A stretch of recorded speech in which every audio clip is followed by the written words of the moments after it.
on this 59th commemoration of the assassination of President John F. Kennedy on November 22nd, 1963. This is unacceptable, what's happening in Arizona. Unacceptable.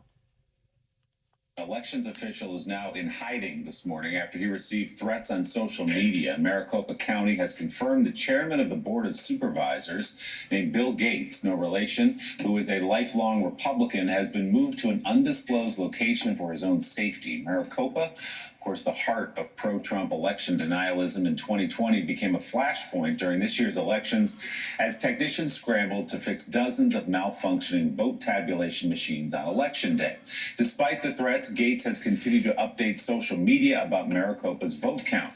The largest county in Arizona still counting some ballots. Former President Trump targeted Maricopa County specifically on his social media platform on Election Day, calling it a, quote, vote integrity disaster. Failed gubernatorial candidate and election denier Kari Lake issued a statement yesterday, also specifically calling out Maricopa County. She called the election, quote, the most chaotic in Arizona's history and promised to continue fighting.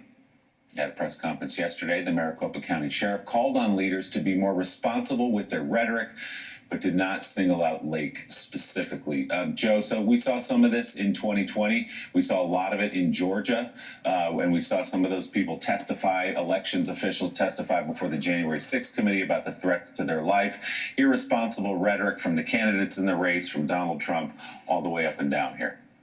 Well, yeah, and it's not a one-off of, obviously, Claire.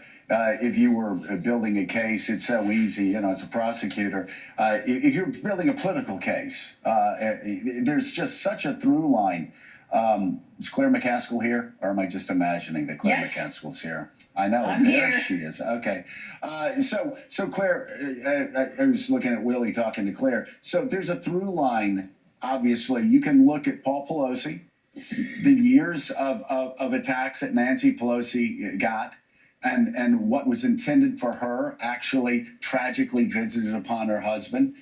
You can look at the threats that the Georgia volunteers had, people coming into their lives because all of the lies at Donald Trump and unfortunately people that we know would spread around on Facebook lies about them.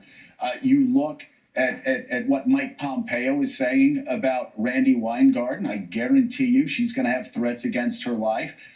And there's a celebration of it. Donald Trump going, hey, I wonder how Nancy Pelosi's doing right now. Hey, how's she been doing lately? And just this mocking, this sneering, the people laughing at it.